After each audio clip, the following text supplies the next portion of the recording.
वीर सावरकर या फिर दामोदर सावरकर, जो भी आप कहें, उनका जन्म 28 मई 1883 को एक गांव पड़ता है नासिक के निकट, भागुर, वहां पर इनका जन्म हुआ था। सावरकर के वास्तविक जीवन में सबसे ज्यादा किसका असर रहा है, तो एक लोकमान्य तिलक, एक छत्रपति शिवाजी। ओजस्वी वाणी है, लोगों को प्रभावित करने की क्षमता है, लगातार कम उम्र से ही लेखन के माध्यम से, अपने विचारों के माध्यम से इन्होंने बहुत सारे बच्चों को प्रभावित भी किया है।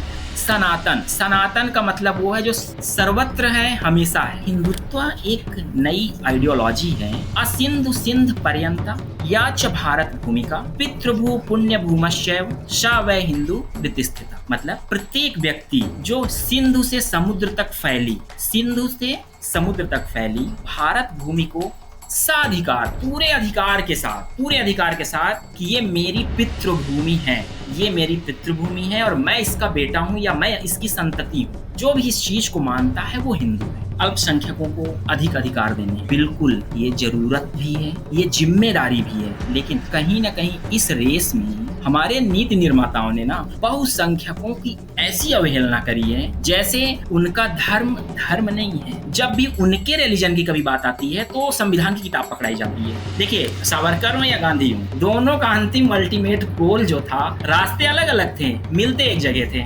समाज में भारतीय जनता को यह महसूस कराया गया 70 सालों में कि अगर आप बहुसंख्यक हैं तो आप अपराधी हैं। एक चैप्टर कभी इतिहास में नहीं पढ़ाया गया, काला पानी की सजा पाने वाले लोग कौन थे, उनके परिवार के लोगों का क्या हश्र हुआ जब किसी को काला पानी दिया जाता था। तो आज जैसे बुलडोजर की बहुत बातें होती हैं ना, वो बुलडोजर तब चलता था। 1857 में तो भारत का पहला स्वतंत्रता संग्राम हुआ, लेकिन अंग्रेजों ने उसे कभी एक्सेप्ट नहीं किया कि वो स्वतंत्रता संग्राम था। एकमात्र ऐसी किताब है ये जो प्रिंट होने से पहले ही बैन होने का इसको सौभाग्य प्राप्त। ये डर दिखाता है अंग्रेजों के अंदर, वो जो साम्राज्य जिसको कहते हैं कि जिसके साम्राज्य में सूरज नहीं डूबता था, वो साम्राज्य एक 25-26 साल के लड़के से डर के कांप रहा था और उसने प्रिंट होने पे बैन लगा दिया। एक सावरकर ने डंके की चोट पर बोला कि ये भारत का पहला स्वतंत्रता संग्राम था। अब काला पानी की 6x6 की कोठरियां होती थी अंधेरी, जहां से बाहर डरावने दृश्य, हर दिन किसी को फांसी पर लटकाने जैसे दृश्य दिखाई पड़ते थे।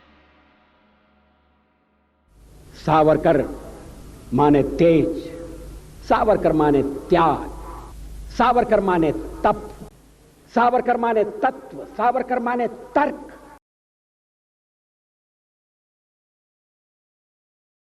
तो आज के पॉडकास्ट में आप सभी का स्वागत है। उम्मीद है आप सबका दिन अच्छा रहा होगा।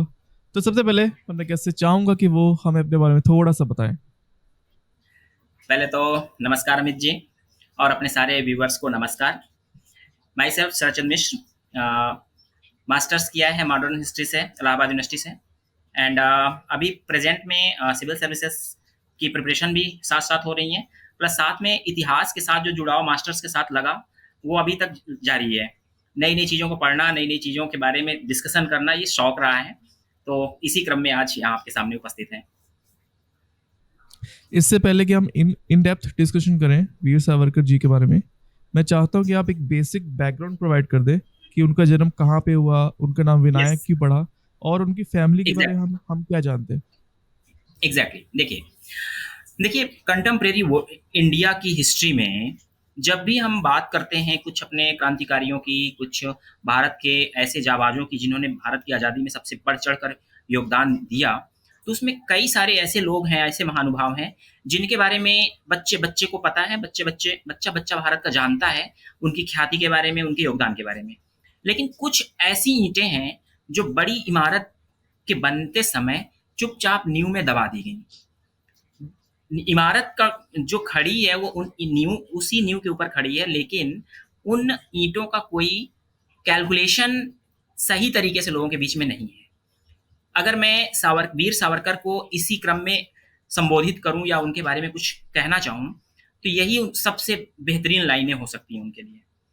वीर सावरकर या फिर दामोदर सावरकर, जो भी आप कहें, उनका जन्म आज से 28 मई 1883 को एक गांव पड़ता है नासिक के निकट, भागुर, वहां पर इनका जन्म हुआ था। जब जो इनकी फैमिली है वो काफी गरीब गरीब घराने से ऐसा ताल्लुकात रखते थे। पिताजी का नाम था दामोदर पंत और माताजी का नाम था राधाबाई सावरकर।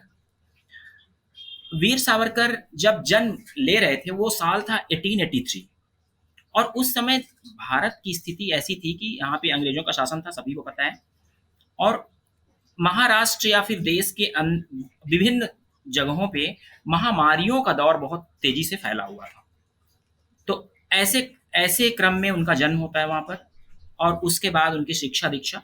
अगर मैं इनके पारिवारिक और विवेचना करूं परिवार के बारे में, तो इनके दो भाई थे, आपके दो भाई थे, एक गणेश एवं दूसरे नारायण जी। एक बहन थी साथ में, उनका भी नाम था, कभी काफी कम नाम आता है उनका सुनने में, जिनका नाम था नैनाबाई जी। ओके, तो जैसे कि आपने कहा, अगर हम बात करें सावरकर जी के बारे में, तो उन्होंने अपने ज़िंदगी के 14 साल भागोर में बिताए हैं। तो जो social reformer, scholar, organiser, poet, हम उनकी बात करते हैं, तो he was born and nurtured in Bhagor. तो विच वर द पर्सनैलिटीज, कौन सी ऐसी पर्सनैलिटीज थी या कौन कौन से ऐसे इवेंट्स थे जिन्होंने सावरकर जी को इंस्पायर किया in the journey of 14 years? देखिए, जो बचपना था वो भागुर गांव में बीता। देश में जिस तरीके से क्रांतिकारी लहर चल रही थी, उस समय क्रांतिकारी लेखकों का बड़ा दौर था। महाराष्ट्र में सर्वाधिक जिनकी ख्याति फैली हुई थी वो थे लोकमान्य तिलक। तो तिलक बहुत ही बुद्धिजीवी और क्रांति के पुरोधा थे।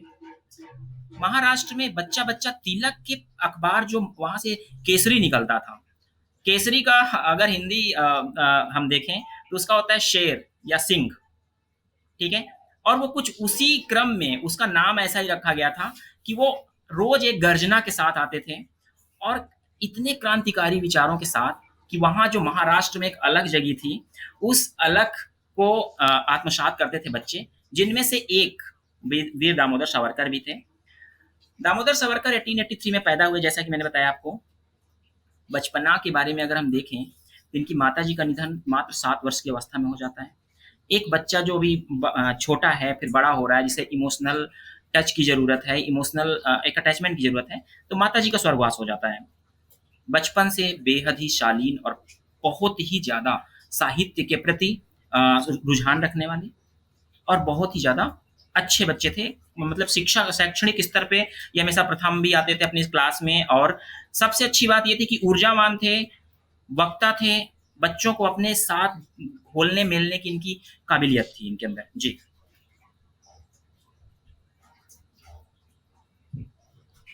ओके, तो अगर मैं बात करूं शिवाजी स्कॉलरशिप के बारे में, तो लोकमान्य तिलक जी ने क्या लिखा था श्याम जी और कृष्ण वर्मा जी को in the letter of recommendation for the student? Savar ji के जो स्टूडेंट थे उनके बारे में क्या लिखा गया था? ओके, मैं इसी क्रम को थोड़ा सा और आगे बढ़ाऊंगा कि बचपना तो उनका अच्छा था। माता जी का निधन हो गया था, पिताजी का भी निधन मात्र 15 या 16 वर्ष की अवस्था में इनका हो गया 1899 में। एक हैजे की चपेट में आ गए, एक प्लेग की चपेट में आ गए। तो इस क्रम में माता और पिता का साया दोनों के सर से हट चुका था। पढ़ने में मैंने बताया कि मेधावी थे। बड़े भाई गणेश, जिनका नाम गणेश था, इनका सावरकर के जीवन में बहुत व्यापक प्रभाव है। अगर ये कहें कि सावरकर के वास्तविक जीवन में सबसे ज्यादा किसका असर रहा है, तो एक लोकमान्य तिलक, एक तो छत्रपति शिवाजी, महाराष्ट्र की आन बान शान या देश की आन बान शान जिन्हें भी हम कहते हैं। महाराष्ट्र के बच्चे बच्चे के अंदर शिवाजी की राष्ट्रभक्ति की भावना, फिर उसको दीप जलाया, उस पर आग प्रज्वलित की लोकमान्य तिलक ने अपने अखबार के माध्यम से, और वो क्रांति की परिणति हुई दामोदर सावरकर जैसे नए युवाओं के अंदर। तो इस तरीके से 3 लोग तो मुख्य रूप से थे, लेकिन चौथे व्यक्ति थे गणेश जो सावरकर, जो उनके बड़े भाई थे। माता और पिता के ना रहने के बाद भी अपने भाई का पालन पोषण करना, उन्हें ये पता था कि सावरकर बहुत ही तीक्ष्ण बुद्धि का छात्र है, अगर इसे हम सही शिक्षा प्रोवाइड, अच्छी शिक्षा दें तो ये काफी कुछ कर सकता है। उन्होंने, आप सोचिए कि बहुत ही छोटी उम्र में माँ को याद करते हुए उन्होंने एक पूरी काव्य संग्रह लिख दिया, गोमांतक। जब आप उसे पढ़ेंगे तो उसको पढ़ते समय शुरुआत होती है कि अपने जहाँ रहते थे वहाँ का वर्णन, छोटी-छोटी बातों का वर्णन, एक-एक लाइन में, एक-एक पंक्तियों में। इसके पश्चात फिर ये माँ की तरफ जाते हैं कि माँ का प्रेम जब एक बच्चे से छूटता है तो किस तरह की मनोभावनाओं से वो गुजर रहा होता है। उसके पश्चात जो प्लेग और वहाँ की महामारियों का बीभत्स वर्णन है, ये रोंगटे खड़े हो जाते हैं। तो एक बात तो स्पष्ट है कि वो साहित्य के प्रति और पढ़ाई के प्रति उनका रुझान बहुत जोरदार था। लेकिन साथ ही साथ क्रांति की जो ज्वाला वहाँ पे महाराष्ट्र में धधक रही थी। अब आप ज़रा उस दौर को सोचिए जो उनके शुरुआत के 14 ईयर थे। इसको अगर मैं थोड़ा-सा और ऐड करूँ, तो देखिए जो भारत में 1 मिनट उम, हुँ, कर्जन सॉरी, ठीक है? लॉर्ड कर्जन 1905 के आसपास भारत का वायसराय बन के आए थे। 1900 से कुछ कार्यकाल था इनका, 1911 के आसपास था।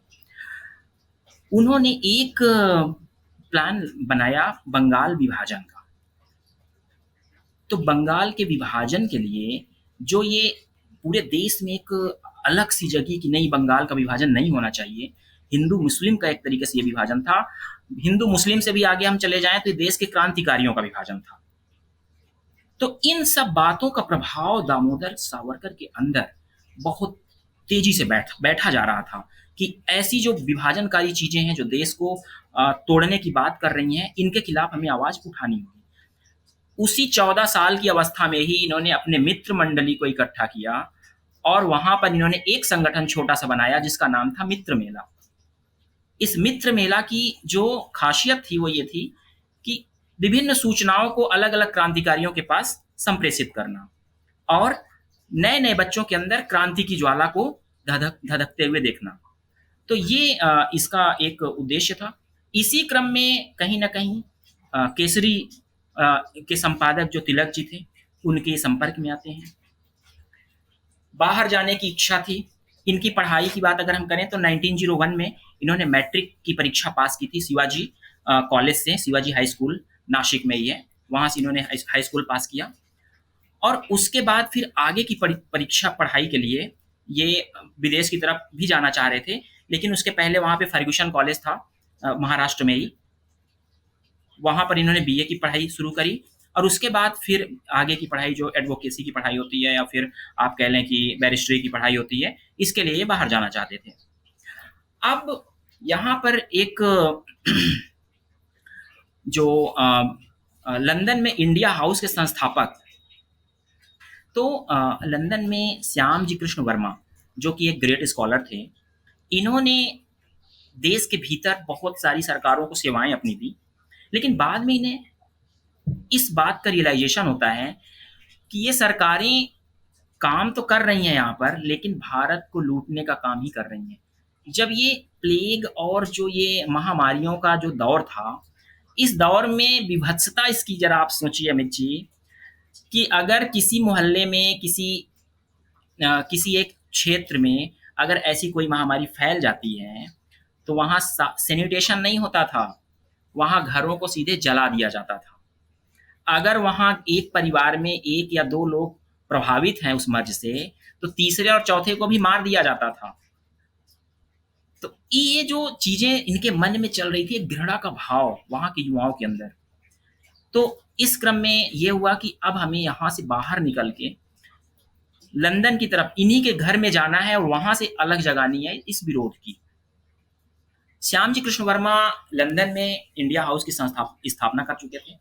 उन्हें पता था कि भारत से हमें कुछ क्रांतिकारियों को बाहर लाना होगा और बाहर से हमें कुछ प्रयास करने होंगे। तो ऐसे में उन्होंने 3 स्कॉलरशिप जारी की।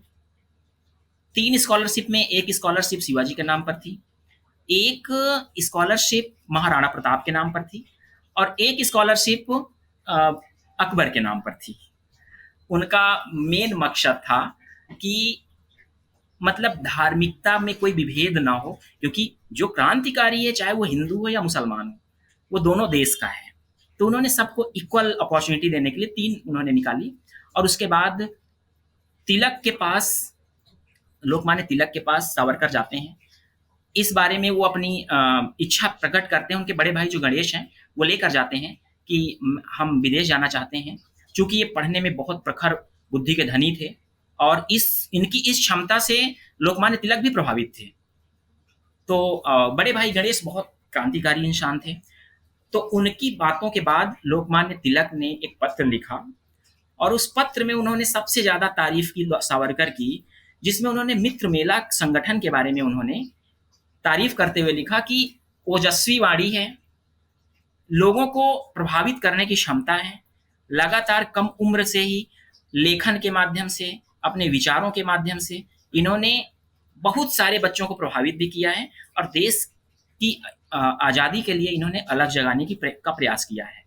तो अगर ऐसे युवा आपके सानिध्य में वहाँ कुछ आएंगे तो ज़रूर ये जो हमारी अलख है, जिसको हम सब मिलकर जला रहे हैं देश और विदेश में, इसको बल मिलेगा। इस लेटर के साथ इन्हें विदेश में भेज दिया जाता है। एक बात मैं और बताना चाहूँगा कि इसी क्रम में ये जो 18 साल का लगभग इनका समय था यहाँ पर, उसी क्रम में आपकी शादी भी हो जाती है, विवाह भी हो जाता है। आपकी पत्नी का नाम था यमुना बाई, एक पुत्र थे जिनका नाम था प्रभाकर विश्वास और एक पुत्री थी जिनका नाम था प्रभात। तो इनको भी शामिल करना कि परिवार में ये लोग भी शामिल थे। लेकिन लंदन प्रवास में ये सब कोई नहीं गए। लंदन प्रवास में इनकी न पत्नी गई, न इनके बच्चे गए, ये अकेले ही गए लंदन प्रवास में। जी, तो बस ये मैं कहना चाहता हूँ कि क्रांतिकारियों का जो जीवन है, अगर हम उसे सही तरीके से समझें तो हर कदम पर कितना त्याग, किस तरीके का त्याग करना पड़ता है, ये एक लाइन में देखिए खारिज करना बहुत आसान है कि उन्होंने कुछ नहीं किया, लेकिन समेटना, एक एक कदम को समेटना बहुत बड़ी बात है। तो ये अभी तक का उनका, जब लंदन पहुंचते हैं वहां तक की ये कार्यशैली थी। जी, अगर मैं आज की बात करूं, if I talk about the modern times, तो एक मिसअंडरस्टूड कंसेप्ट है which is Hinduism and Hindutva. दोनों में लोग बहुत कंफ्यूज्ड हैं। मैं चाहता हूं कि आप हम इस कंफ्यूजन को क्लियर करें।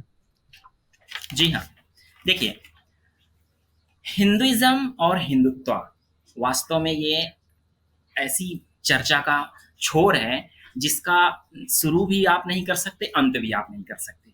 क्योंकि जो हिंदुइज्म है, अगर मैं पहले हिंदुइज्म की बात करता हूँ, हिंदुत्व बेसिकली एक नया कंसेप्ट है और उसके प्रवर्तक भी कहीं ना कहीं आधुनिक काल में अब इन्हीं को, सावरकर जी को ही माना जाता है। लेकिन सबसे पहले मैं हिंदुइज्म को समझाना चाहूँगा कि आखिर हिंदुइज्म क्या है।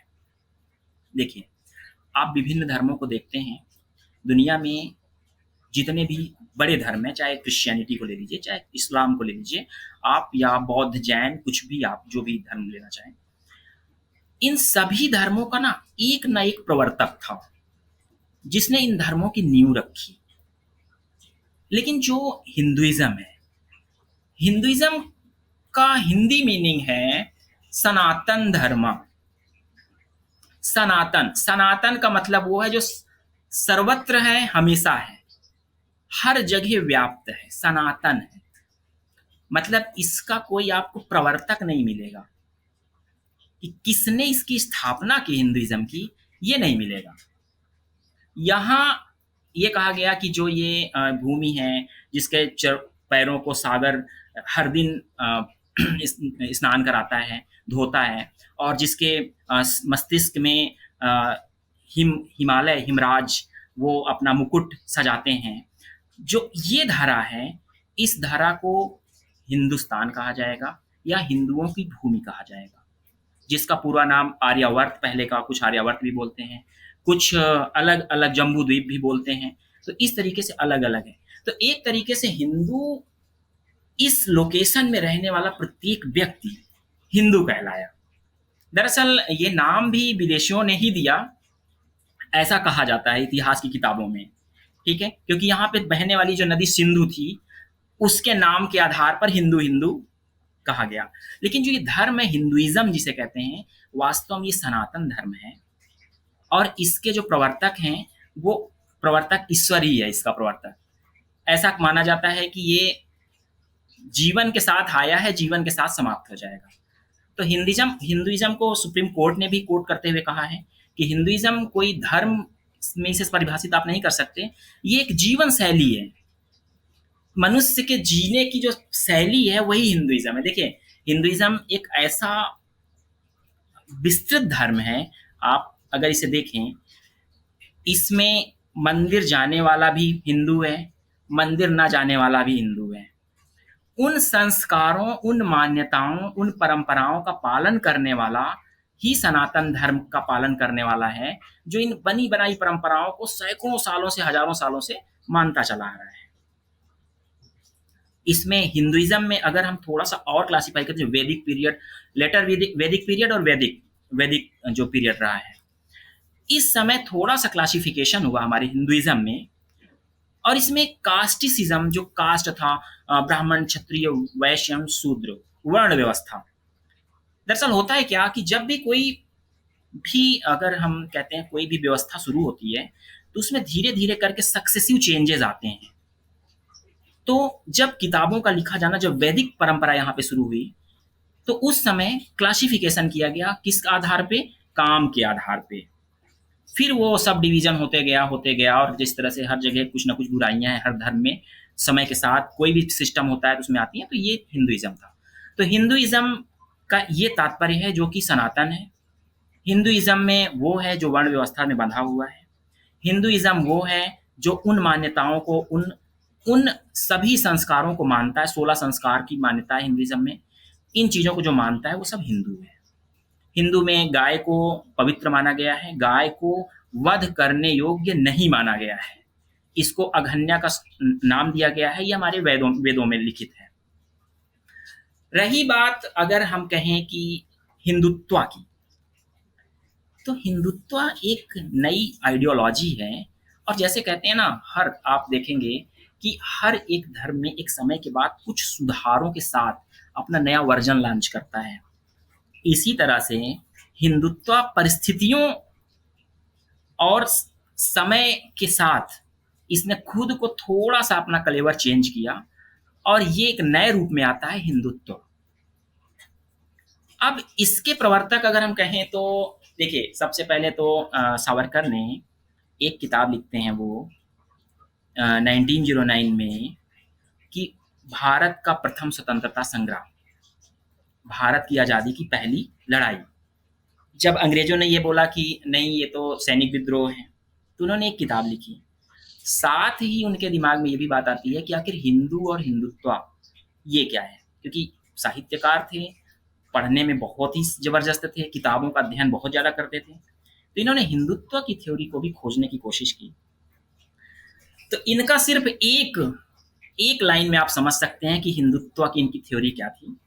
उन्होंने एक मंत्र के माध्यम से उन्होंने बताने की कोशिश की कि असिंधु सिंध पर्यंता या च भारत भूमिका पितृभू पुण्य भूमश्चैव सा वै हिंदू रीतिस्थिता।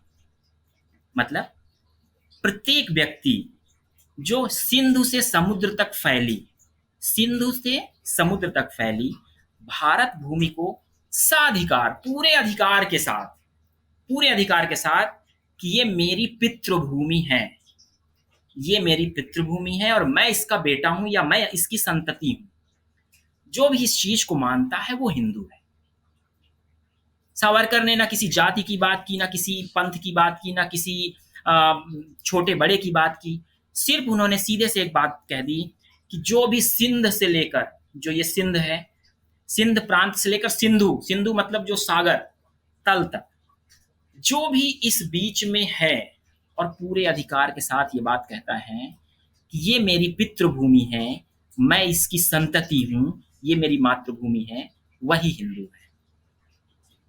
अब सावरकर ये कहते हैं, सावरकर एक जगह आके यहाँ पर थोड़ा सा एक इसको और ऊपर या अति की स्थिति पे पहुंचाते हैं कि यहाँ पर कोई धर्म, अन्य कोई धर्म नहीं है, यहाँ पे अन्य कोई जाति नहीं है।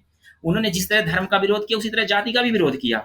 उन्होंने ब्राह्मण, क्षत्रिय, वैश्य, शूद्र जैसी चीजों को उन्होंने कहा कि नहीं, कोई नहीं, सभी हिंदू हैं, जो भी यहाँ उपस्थित है वो हिंदू है।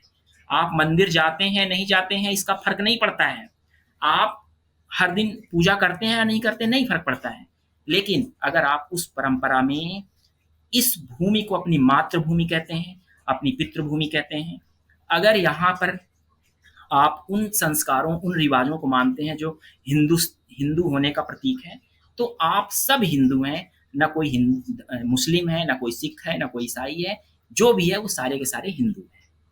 ये उनकी एक थ्योरी थी। और वो एक और भी चीज़ कहते थे इसके आगे, वो कहते थे कि जो बृहद भारत की परिकल्पना है, कि जो हमारा पुरातन भारत है, जो जिसकी सीमाएं प्राकृतिक हैं, चाहे हम इधर अफगानिस्तान की जो हिंदुकुश की पहाड़ियाँ हैं, जो प्राकृतिक सीमाएं हिंदुकुश की पहाड़ियों से लेकर सिंधु तक, मतलब सागर तक का जो भी क्षेत्र है वो सब हिंदुस्तान है, और यही बृहद भारत है। तो सावरकर इस बात को लेकर थोड़ा सा इस तरीके से अपनी बात को रखते थे हिंदुत्व को लेकर।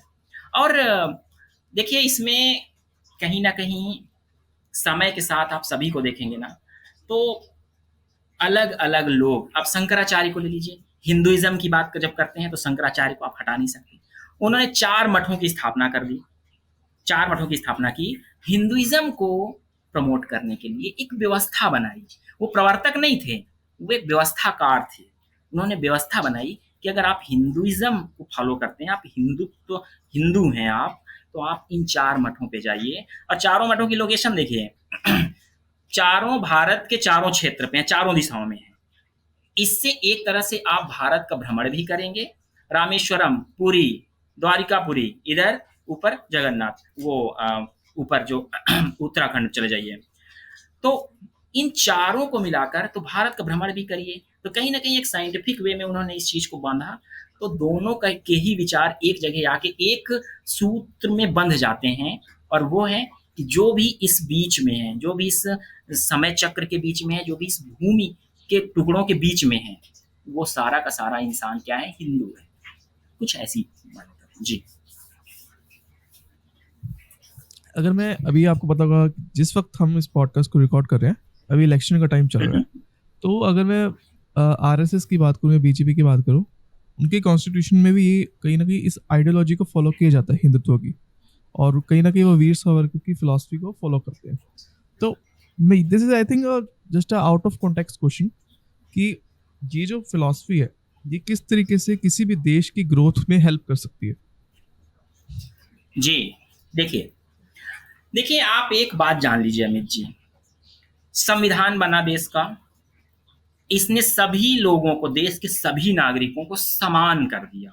ना कोई ऊंचा है, ना कोई नीचा है, चाहे वो अरबपति है या फिर एक रुपए कमाने वाला इंसान है, प्रत्येक व्यक्ति का सिंगल वोट है। हर व्यक्ति की एक वैल्यू है, एक वोट की वैल्यू। हमारे संविधान ने इसे बराबर कर दिया, ठीक है। लेकिन देश, देखिए संविधान एक व्यवस्था है देश को चलाने की, लेकिन देश सिर्फ संविधान से, अगर कहें कि केवल संविधान से चलता है तो नहीं चलता। जैसे शरीर केवल खाने से चलता है तो नहीं चलता। जिस तरीके से इमोशंस की जरूरत है, हमारे समाज, हमारे जीवन में सर्वाधिक अगर किसी चीज की जरूरत होती है तो इमोशंस की होती है। माँ का प्रेम, पिता का प्रेम, बहन का प्रेम, बच्चों का प्रेम, इस तरीके से हम बंधे होते हैं एक समाज में। इसी तरह एक देश सिर्फ संविधान से नहीं चलता, वो चलता है नैतिक मूल्यों से, भावनाओं से, संस्कारों से, मान्यताओं से। एक समाज का निर्माण मान्यताओं से होता है। तो हिंदुइज्म को देखिए, ये कहीं ना कहीं जो हमारे इतिहासकार रहे हैं या हमारे जो भी नीति निर्माता रहे हैं, आप देखिए अगर आप यूरोप की बात करेंगे तो 28 कंट्री का देश, 28 देशों का समूह है जिसे यूरोपियन यूनियन कहते हैं, और ऑलमोस्ट सारे के सारे क्रिश्चियंस कंट्री हैं। इसी तरह आप अमेरिका में चले जाइए, वहाँ पर आपको एक क्रिश्चियन कम्युनिटी मिलेगी जो अपने अधिकारों के लिए, अपनी मान्यताओं के लिए, अपनी चीज़ों के लिए मुखर है। हिंदुस्तान को दरअसल कभी इस चीज़ के लिए सांस लेने का वक्त ही नहीं मिला कि अपनी जो यहाँ की, जैसे मान लीजिए अगर हम कहें कि ना अल्पसंख्यकों को अधिक अधिकार देने हैं, बिल्कुल ये ज़रूरत भी है, ये जिम्मेदारी भी है। अगर हमारे घर में, हमारे आसपास कोई कम मात्रा में लोग हैं, उनकी सुरक्षा करना और उन्हें सही उनका पोषण करना, ये हमारी जिम्मेदारी है, हमारा नैतिक कर्तव्य भी है, हमारा हिंदू संस्कृति भी है। लेकिन कहीं ना कहीं इस रेस में हमारे नीति निर्माताओं ने ना बहुसंख्यकों की ऐसी अवहेलना करी है जैसे उनका धर्म धर्म नहीं है। जब भी उनके रिलीजन की कभी बात आती है तो संविधान की किताब पकड़ाई जाती है, जबकि फिर से मैं कह रहा हूं कि सिर्फ संविधान से देश नहीं चलता, देश भावनाओं से चलता है। आप देखिए, जब नवरात्रि का पर्व आता है, जब अभी राम मंदिर हुआ, सारे देश में एक गाना ऐसा लग रहा था जैसे वो उनके घर में कोई आने वाला है। राम आएंगे तो अंगना सजाऊंगी करके गाना था। चाहे छोटा बच्चा हो चाहे बड़ा बच्चा हो, हर घर में इस बात की भावना थी कि नहीं, ये हमारे घर में कोई ऐसा व्यक्ति है जिसको वनवास हुआ है सालों साल से और वो हमारे घर में आ रहा है। तो अब रही बात कि देश के विकास में इसकी भावना, एक देखिए, निश्चित तौर पे ये बात एकदम स्पष्ट है कि जब किसी देश में एकता की भावना होती है, जब हम ये मानते हैं ना कि एक के द्वारा किया गया कार्य हम सब के द्वारा किया गया कार्य है, तो हम अपने देश की एकता के लिए, देश की बढ़ोतरी के लिए हम कदम से कदम मिला के आगे बढ़ते हैं और चलते हैं। हिंदुइज्म फिलॉसफी जो है वो राम राज्य की संकल्पना पे आधारित है। राम राज्य की संकल्पना ये है कि कोई भी व्यक्ति भूखा न मरे। अंतिम व्यक्ति, गांधी जी इसके बड़े प्रवर्तक थे राम राज्य के। देखिए, सावरकर हो या गांधी हो, दोनों का अंतिम अल्टीमेट गोल जो था, रास्ते अलग अलग थे, मिलते एक जगह थे। रास्ते बिल्कुल अलग अलग थे लेकिन मिलते एक जगह थे। वो भी राम राज्य की परिकल्पना करते थे, ये हिंदुत्व आइडियोलॉजी की परिकल्पना करते थे। और हिंदुत्व वही है जो उस राम को अपना आधार मानता है। तो कहीं ना कहीं राम राज्य क्या है? राम राज्य वही है, कोई भूखा ना हो, कोई अपाहिज ना हो, कोई पीड़ित ना हो, कोई अशक्त ना हो। हर एक का, अगर एक व्यक्ति समृद्ध है तो वो दूसरे का हाथ पकड़ के उसे आगे बढ़ाएगा। ये हमारी जो संकल्पना रही है। देखिए, आज़ादी मिली 1947 में, उसके बाद आज 2024 में हम लोग यहाँ बैठ के बात कर रहे हैं। इन सालों में हमने देश को बनाया है। मैं किसी को भी ये नहीं कहूँगा कि किसी का योगदान नहीं है। प्रत्येक उस व्यक्ति का योगदान है जिसने एक भी मिनट का योगदान इस देश को बनाने में दिया है। हर व्यक्ति का योगदान है, लेकिन हम कहीं ना कुछ मूल्यों को बहुत अंडर एस्टिमेट कहें या बहुत पीछे छोड़ते आए हैं। आज आप जो देखते हैं ना, पार्टियों में वोट का बिल्कुल उभार कि किसी पार्टी को बहुत ज्यादा बहुमत मिला जा रहा है, वो उसका रीजन क्या है ना, उसको ये जो पॉलिटिकल पार्टियां हैं ना, वो समझ नहीं पा रही हैं। उन्हें लग रहा है कि एक पार्टी मिसगाइड कर रही है और बाकी जनता उसके पीछे भागी चली जा रही है। बात ये है ही नहीं। बात ये है कि जनता सालों साल ना खुद की भावनाओं को बड़ा दबा हुआ महसूस करती हुई आई है। उसे लगता रहा है कि यार हमारी तो बात कोई सुन ही नहीं रहा है। जब भी हम कुछ अपनी बात करते हैं तो हमें कह दिया जाता है संविधान नहीं, संविधान अच्छा है, संविधान से सब कुछ चलता है। लेकिन हर बात पे ये कह देना कि संविधान खतरे में है, हर बात पे कह देना, तो कहीं ना कहीं लोगों की भावनाओं, और जब एक व्यक्ति ने, किसी ने मरहम लगाने की कोशिश की कि नहीं, अगर आप बहुसंख्यक हैं तो कोई अपराधी, समाज में भारतीय जनता को यह महसूस कराया गया 70 सालों में कि अगर आप बहुसंख्यक हैं तो आप अपराधी हैं। यह आपका अपराध है कि आप यहां बहुसंख्यक हैं। कोसिए, खुद को कोसिए कि आप बहुसंख्यक हैं। ये बहुत बड़े स्तर पे बड़ी चर्चा का विषय है कि अगर आप बहुत बुद्धिजीवी हो गए, एक पैरामीटर है, अगर आप बहुत बड़े बुद्धिजीवी हो गए हैं तो आप बड़ी सोसाइटी पे जाके खुद को कोसिए कि आप बहुसंख्यक हैं, आपको इस देश में नहीं रहना चाहिए। ये एक पैरामीटर है बुद्धिजीविता का। तो यही है कि इसको आज के समय पे नई युवा पीढ़ी के, इससे विशेष तौर पर मैं ये कहना चाहूँगा कि आप बिल्कुल टेलीविज़न मत देखिए, बिल्कुल न्यूज़ चैनल मत देखिए, आप अधिकतम पढ़ाई करिए। एक मिनट सर, आप अधिकतम पढ़ाई करिए, ठीक है? पढ़िए, किताबों को पढ़िए, जो बना बनाया इतिहास आपको परोसा गया है, सिर्फ उतने से संतुष्ट मत रहिए, कुछ और खोजिए, कुछ और निकालिए, उनके बारे में निकालिए जिनको चुपचाप दबा दिया गया है इस महान इमारत के बनने के लिए नींव के नीचे। आप मुझे बताइए अमित जी, काला पानी की सजा जितने लोगों को हुई है, उनका इतिहास कितने लोगों को यहाँ पता है? नहीं पता है, चर्चा ही नहीं होती। एक चैप्टर कभी इतिहास में नहीं पढ़ाया गया कि काला पानी की सजा पाने वाले लोग कौन थे, उनके परिवार के लोगों का क्या हश्र हुआ। जब किसी को काला पानी दिया जाता था, तो आज जैसे बुलडोजर की बहुत बातें होती हैं ना, वो बुलडोजर तब चलता था। पूरे घर को बुलडोज ही कर दिया जाता था, वो रियल बुल आते थे, रियल बुल छोड़े जाते थे, घरों को तोड़ दिया जाता था, महिलाओं को, बच्चों को, सबको घर से बाहर निकाल दिया जाता था। इसकी इसकी बातें नहीं होती हैं, तो ये थोड़ा सा ना, ये कंसर्निंग है आज के युवाओं के लिए। मैं समझता हूँ बहुत पढ़ लिया आपने, बहुत आज तक जो नेता हैं जिन्होंने देश को आगे बढ़ाया है, उनका बहुत आभार है। कोई, मैं बार बार बोल रहा हूँ, उनके एक भी मिनट के योगदान को कोई अंडर एस्टिमेट नहीं कर सकता देश के बढ़ाने में जिसने। लेकिन वक्त है उन लोगों के बारे में जानने का जिन्होंने अपना सब कुछ गंवा दिया और उनको एक मिनट की भी फुटेज नहीं मिलती है पूरे इतिहास में हमारे। तो ये बात है जो युवा पीढ़ी को समझना होगा आज के वक्त पे। और जो ये बात है कि पोलराइजेशन या बाकी चीजें हैं, पोलराइजेशन कोई नहीं कर सकता हिंदुस्तान में। मैं आपको बोल रहा हूँ, कोई नहीं कर सकता। जनता खुद पोलराइज होती है। जब जनता के साथ दुर्व्यवहार लगातार होता है, तो जनता उस लीडर के खिलाफ पोलराइज हो जाती है, उस पार्टी के खिलाफ पोलराइज हो जाती है, जो पिछले 10 सालों से आप ट्रेंड देख रहे हैं। बस यही है जी। अब थोड़ा सा आगे बढ़ते हैं, अब उनकी किताबों के बारे में बात करते हैं। तो मैं जानना चाहता हूँ कि उनकी किताबें कौन कौन सी ऐसी किताबें थी जिनको ब्रिटिश सरकार ने बैन कर दी था, और मैं चाहता हूँ कि उनके डिटेल्ड डिस्क्रिप्शन आप हमें बताएं।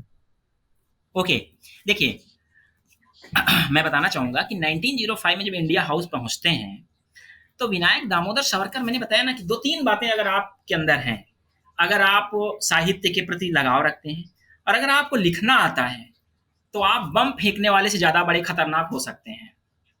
क्योंकि आजकल जो सबसे बड़ा ताकत है, जो सबसे बड़ी ताकत है, वो कलम की ताकत है। एक बम से आप कुछ इलाके को कवर करते हैं, लेकिन एक किताब लिखकर आप एक मास जनता को आप मोटिवेट कर देते हैं। गाइड या मिस गाइड, दोनों। कलम की ताकत के साथ यही है कि आप गाइड या मिस गाइड कर देते हैं और पढ़ने वाले को समझ में भी नहीं आता कि आप कब मिस गाइड हो गए। सावरकर के साथ ये एक बहुत ही गॉड गिफ्टेड चीज थी। बताया तो कि उन्होंने गोमंतक लिख दिया छोटी सी अवस्था में, जब माँ को याद करते हुए। इसी तरह से हजारों पंक्तियां, वो एक नेचुरली, नैसर्गिक रूप से कवि थे। कविताओं के माध्यम से अपनी भावनाओं को लिखते रहते थे। तो जब वो थोड़ा सा, जब उन्हें स्कॉलरशिप मिली, 1,000 रुपए की स्कॉलरशिप वहाँ से मिल रही थी इंडिया हाउस में जाने के बाद, वहाँ पहुँचने के बाद उन्होंने पढ़ने का काम अपना जारी रखा। विभिन्न लाइब्रेरियों में अपनी पैठ बनाई, जाना स्टार्ट किया।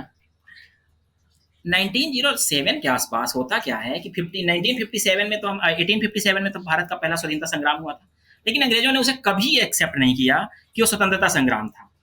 उन्होंने हमेशा ये कहा कि दिस इज नॉट अ स्वतंत्रता संग्राम, this is only the revolt of some unsatisfied policeman, या फिर अनसेटिस्फाइड जो यहाँ के जो पुलिस वर्कर्स थे उनका। ठीक है, उन्होंने इस चीज को इतना छोटा बना के दिखाया क्योंकि उनके ऊपर दबाव था कि ब्रिटेन में इस तरह की अगर खबर चलती है कि भारत जैसे देश में रिवॉल्ट हो रहा है, तो इनके लोगों के ऊपर बड़ी कार्रवाइयां हो जाएंगी और बहुत सारी बातें हो जाएंगी। तो उस चीज को दबाया जाता था, हमेशा दबाया जाता था। लंदन में इस चीज को बड़ा सेलिब्रेट किया गया कि नहीं, 1857 की क्रांति थी, कुछ दुष्ट गुंडे डकैत थे जिनको हमने सप्रेस किया। रानी लक्ष्मीबाई थी, कुंवर सिंह थे, इधर मौलवी लियाकत अली थे, अपने प्रयागराज से ही थे वो, और इस तरीके से वेरियस जितने भी थे, नाना साहब थे कानपुर के। तो इस तरीके से जितने भी क्रांतिकारी थे, सभी को उन्होंने दुष्ट या डकैत की संज्ञा दी कि ये हिंसा के, मानवता के दुश्मन थे और हमने इन्हें किल किया और हमने भारत मानवता को बचा लिया। जबकि वस्तु स्थिति इससे बिल्कुल उलट। ऐसी स्थिति में सावरकर जैसे बुद्धिजीवियों का जो कर्तव्य था, उन्होंने वही किया। उन्होंने कलम को अपना सहारा बनाया और अपनी मेधा का परिचय दिया। लाइब्रेरियों में जा जाके दस्तावेज निकाल निकाल के इन्होंने 1.5 साल तक जो अनवरत इन्होंने पढ़ाई करी। और पढ़ाई के पश्चात अंत में क्या निकला, उन्होंने लिखा एक किताब जिसे मैं दिखाना चाहूंगा, हालांकि इसमें उल्टा लिख रहा होगा। किताब का नाम है 1857 का स्वतंत्र समर, इंग्लिश में भी है, हिंदी में भी है, मराठी में भी है, लगभग 36 से 37 भाषाओं में। और आपको जानकर आश्चर्य होगा कि एकमात्र ऐसी किताब है ये जो प्रिंट होने से पहले ही बैन होने का इसको सौभाग्य प्राप्त है। ये डर दिखाता है अंग्रेजों के अंदर, वो जो साम्राज्य जिसको कहते हैं कि जिसके साम्राज्य में सूरज नहीं डूबता था, वो साम्राज्य एक 25-26 साल के लड़के से डर के कांप रहा था और उसने प्रिंट होने पे बैन लगा दिया। लेकिन ये उन्होंने बैन लगाया, क्रांतिकारियों ने इसे गीता और बाइबल बना लिया। क्रांतिकारियों के बीच में होड़ लग गई कि इस पुस्तक को कम से कम एक बार हम टच कर सकें, कम से कम हम इसे छू सकें, आत्मगौरव का अनुभव कर सकें। जिस चीज को ये बताया गया कि हिंदुस्तानी सिर्फ और सिर्फ गुलाम मानसिकता के होते हैं, जो सिर्फ गुलामी करना जिनकी फितरत में है, उन हिंदुस्तानियों ने अंग्रेजों के जबड़ों पे हाथ डाल दिया। 1857 में उन्होंने उस जबड़े को हाथ डाल के उसके सारे दांत गिन लिए। तो ऐसी जो बातें उन्होंने लिखी, भारत के गौरव की बातें लिखी। उन्होंने एक किताब लिखी, भारत का स्वतंत्र समर, और पहला एकमात्र इतिहासकार, आप सोचिए कितने बड़े स्कॉलर्स थे। आप जरा अगर गौर करेंगे, कांग्रेस 1885 में डफरिन के टाइम पे इनकी स्थापना होती है, एक से बढ़कर एक स्कॉलर्स थे, सभी गणमान्य हैं, सभी भारत के आज़ादी के पुरोधा हैं, मैं सबका सम्मान करता हूँ। लेकिन मैं ये भी साथ में ज़रूर कहूँगा कि किसी की मेधा से, किसी की कलम से ये बात नहीं फूटी कि भारत का पहला स्वतंत्रता संग्राम हमने 1857 में लड़ लिया है। किसी भी मेधावी ने ये बात नहीं बोली। एक सावरकर ने डंके की चोट पर बोला कि ये भारत का पहला स्वतंत्रता संग्राम था। ये विशिष्टता थी सावरकर की। उस लाइन को क्रॉस कर जाना सावरकर की विशेषता थी, जिस लाइन पे चलने पे भी सामान्य जो यहाँ के लीडर्स थे उस समय के, वो इसमें परहेज करते थे। जब मदन लाल धिंगरा ने जब वो जो प्लेग कमीशन का जो हेड था कर्नल वाइली, उसका जब मर्डर किया, ये कहीं ना कहीं प्रायोजित था। इसमें इसकी योजना बनाई गई, इंडिया हाउस में ही बनाई गई। और इसके नो डाउट जो मैंने बताया आपको कि जो कलम का सौदागर है वो बहुत बड़ा, वो पूरे जगत को मोटिवेट कर सकता है। एक बम फेंकने वाला गोली चलाने वाले से ज़्यादा बड़ा होता है कलम चलाने वाला। तो ऑब्वियसली उनकी थ्योरी थी, उन्होंने समझाया कि ऐसा करना चाहिए और क्रांति की ज्वाला हमें जलानी है। कहीं ना कहीं ये फ्रांस और रूस की क्रांतियों से बहुत ज़्यादा प्रभावित थे। हर क्रांतिकारी का अपना एक तरीका होता है और हर क्रांतिकारी का एक लड़ने का एक तरीका होता है। कोई तो किसी को सिर्फ बम चलाना आता है, गोली चलाना आता है, और किसी को उस पूरी व्यवस्था को मेंटेन करना आता है। कुछ एक रणनीतिकार होते हैं और कुछ फ्रंट में जाके करने वाले होते हैं। मदन लाल ने कर्नल वाइली का मर्डर किया और उस केस में, और चूंकि ये किताब वो लिख रहे थे, तो जासूसों की एक पूरी फौज थी जो इनके पीछे पड़ी हुई थी कि ये क्या कर रहे हैं, आखिर क्या लिख रहे हैं। तो वही इंडिया हाउस में बैठे बैठे 1.5 सालों तक इस पूरे ग्रंथ को लिखते रहे। इन्होंने एक पम्फलेट निकाला, उस पम्फलेट में उन्होंने ये सारी बातें लिखी कि ये हमारा पहला स्वतंत्र समर था और भारत के लोग इस काबिल हैं कि वो इन अंग्रेजों को वहाँ से खदेड़ सकते हैं। कुछ मुट्ठी भर अंग्रेज भारत की इतने बड़े देश के ऊपर भारत की अस्मिता को इस तरह से कंट्रोल नहीं कर सकते हैं। भारतीयों को स्वाभिमान जाग रहा था। अंग्रेज इतने कुपित हो गए, इतने डर गए कि उन्होंने इनकी किताब को खत्म करने के लिए 1-2 शायद चैप्टर चोरी भी हुए हैं इनके यहाँ से।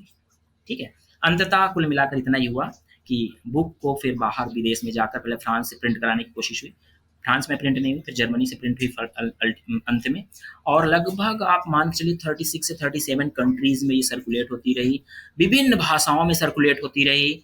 और ये किताब की जो प्रसिद्धि, इस किताब की जो प्रसिद्धि वैसे शायद नहीं हो पाती, लेकिन अंग्रेजों ने इसे बैन करके इस किताब को बाइबल बना दिया।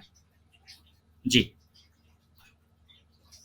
ओके, तो अब थोड़ा सा हम काला पानी की तरफ पढ़ते हैं। मैं जानना चाहता हूँ कि वहाँ की जो लिविंग कंडीशंस थी, अंडमान की अगर बात करूँ तो इन जनरल मैं बात करूँगा, वहाँ का जो सेलुलर जेल था, वहाँ की लिविंग कंडीशंस कैसे थी, और सावरकर जी के वहाँ पे जाने के बाद वहाँ की जो लिविंग कंडीशंस थी, वहाँ के लोगों के, उनके एफर्ट्स की वजह से किस तरीके से वहां पे बदलाव आया? जी, आपको अमित जी, बस मैं एक एक कंसेप्ट से इस बात को समझने की हम लोग कोशिश कर सकते हैं कि जहां हम आज बैठे हैं, आप जहां बैठे हैं, मैं जहां बैठा हूं, अगर हम ठीक इस प्लेस की कल्पना 100 साल पहले करें तो हम क्या पाएंगे? शायद शायद ये प्लेसेस नहीं होती, यहाँ कोई गड्ढा तालाब होता, जहां मैं बैठा हुआ तो एक तालाब होता। ठीक है, आप जहां हैं वहां की भी कंडीशन ऐसी होती कि लाइट तो नहीं होती, कम से कम पानी भी कुआं वगैरह से ही निकाला जाता होता 100 साल पहले। और अंडमान जैसी जगहों की क्या स्थिति रही होगी 100 साल पहले? कि निर्जन, जहां पे सिर्फ जहरीले जीव जंतुओं का बसेरा, दलदली भूमि, जहां लोग जाने से डरते थे, ऐसी जगहों पे। और सावरकर का जुर्म क्या था? सावरकर का जुर्म सिर्फ इतना था कि अपने लेखों से अंग्रेजी सरकार को डरा रहा है ये इंसान। इतने डरे हुए थे सावरकर से अंग्रेज कि वहां पे पहुंचने के बाद उनकी जर्सी के पीछे कैपिटल लेटर से डी लिखा गया था, डेंजरस। इतना डर था वहां पे, निर्जन निर्जन जगह पे, अंडमान में। अंडमान एक दलदली भूमि थी। दिन रात वहां पे जाने वाले लोगों को, जितने भी जो भी कैदी थे वहां पर, देखिए मैं फिर से बोलूंगा, ना सिर्फ हिंदू नहीं, हिंदू मुसलमान, जो भी हिंदुस्तान का व्यक्ति था, आजादी हर एक का सपना थी, सभी वहां पे थे। सावरकर भी गए वहां पे।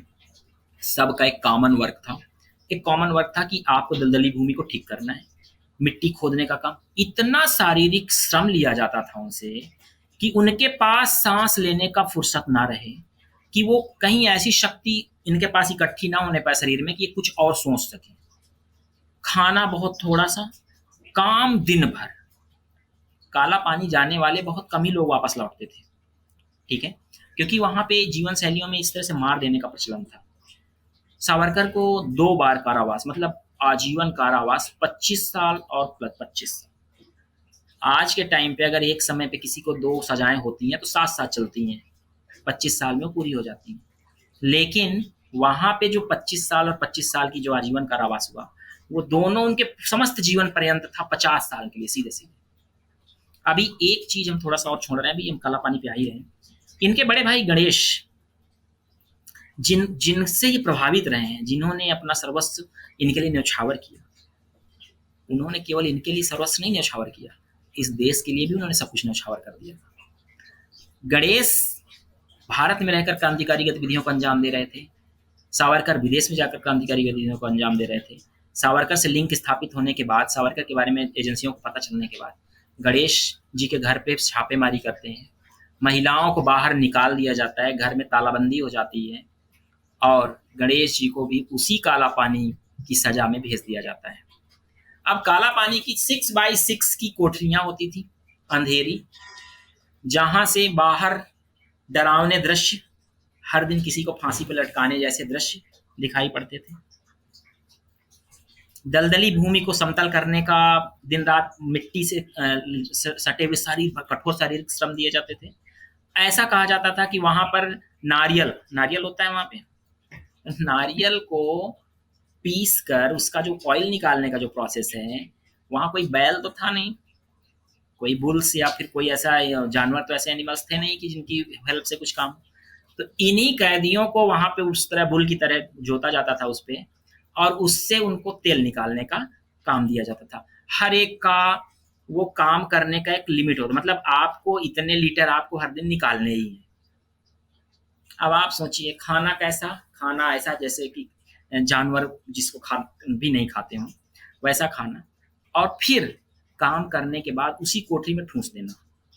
कोठरी में एक बार ठूंस देने के बाद फिर आप चाहे अंदर आपकी मौत हो जाए, लेकिन आपको सवेरे से पहले आपको बाहर नहीं निकाला जाएगा। अगर किसी की तबीयत खराब हो गई, किसी को वॉमिटिंग हो रही है, किसी को कुछ और भी है, तो वो उसी कोठरी में करेगा और वो कोठरी में ही रहेगा। इस तरह की घृणित सजाओं के साथ आप सोचिए कि एक स्वाभिमानी व्यक्ति कितने दिन तक सरवाइव कर सकता है। कहते हैं एक समय ऐसी स्थिति हो गई थी कि एक बार, चूंकि दुबले पतले थे शारीरिक रूप से, अब आप इनकी तस्वीरें देखेंगे तो ये हमेशा चेहरे पे भी उनका ढांचा ही दिखाई पड़ता है। तो सावरकर दुबले पतले थे और शारीरिक रूप से बहुत सक्षम नहीं थे। इसीलिए तो वो बताया ना कि वो कलम से क्रांति करना बहुत अच्छे से, वो रणनीतिकार थे। उन्हें किसी घटना को अंजाम कैसे देना है, ये उनकी फितरत में था। वो एक रणनीतिकार थे। वो अंग्रेजों से एक लोहा लेने की पूरी तैयारी कर रहे थे, लेकिन बाहर रहने का मौका नहीं मिला। झटपटाहट ऐसी थी कि आप ये सोचिए कि जब इन्हें ब्रिटेन से अंडमान की तरफ ले जाया जा रहा था, भारत लाने की कार्रवाई चल रही थी, तो जहाज से इन्होंने समुद्र में एक गोता लगा दिया और वहां से ये फ्रांस की धरती पे दौड़ पड़े। लेकिन अब उस समय ऐसा कुछ था नहीं कि असाइलम मिल जाए, कुछ शरण मिल जाए। आज के समय में तो भारत के कई सारे लोगों को अमेरिका और कनाडा बहुत धड़ल्ले से असाइलम दे रहा है, यहाँ आप क्राइम करके जाओ, वहाँ असाइलम ले लो। लेकिन उस समय ऐसा कुछ था नहीं।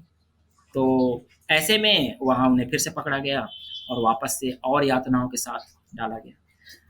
तो फिर वहाँ जाने के बाद, चूंकि देखिए बुद्धिजीवी थे, पढ़ने में साहित्यकार थे जबरदस्त, और वाणी का ओज बहुत जबरदस्त था। बोलने से प्रभावित करना लोगों को, ये उनकी फितरत में था। वहाँ के जो कैदी थे वो भी इनसे बहुत प्रभावित हुए। एक छोटा मोटा संगठन जैसा तैयार होने लगा अंदर खाने ही। भूख हड़ताल की गई कि इन व्यवस्थाओं से निजात दिलाइए, वहाँ साफ सफाई की व्यवस्था होनी चाहिए, और वहाँ कम से कम एक समय के बाद विश्राम जैसी चीज़ों का, अगर किसी की तबीयत खराब है तो उसे उस चीज़ से छूट देने जैसी चीज़ें, इन चीज़ों की वहाँ पे मांग की गई, और जिसे अंत में मानना ही पड़ा क्योंकि कोई ऑप्शन नहीं था अंग्रेजों के पास। तो ये सारी बातें थी अंडमान की। जी हाँ, एक चीज़ और, खाली समय पर पूरी किताबें, सेलुलर जेल की कोठी नंबर 7 लिखी हुई है। नाखून से लिखा, नुकीले पत्थर से लिखा, कैसे लिखा, लेकिन जो साहित्यकार का साहित्य था वो वहाँ भी निकल के आ रहा था। उसे कोई बाउंड्री नहीं रोक पा रही थी। हमारे और अगर लीडर्स के बारे में हम कहें तो उन्हें जेल में सारी सुविधाएं मिल जाती थी, लिखना पढ़ना, पेपर पढ़ना, बाकी भी चीज़ें कर लेते थे, लेकिन उनके साथ ऐसा नहीं था। लेकिन इतिहास की एक विडंबना है कि किसी एक व्यक्ति को इतना टारगेट कर दिया जाए कि वो क्रांतिकारी था भी या नहीं, अगर ये इस तरह का कोई नाम भी ले ले उसका, तो शायद वो पापी साबित हो जाता है आज के। ये घृणित है, ये गलत है। हाँ, गलत की बात गलत हो, अगर कुछ गलत है तो गलत होना चाहिए, गलत की बात गलत की तरह होनी चाहिए, लेकिन उन बातों की भी चर्चा होनी चाहिए जो उसने किया है। जी।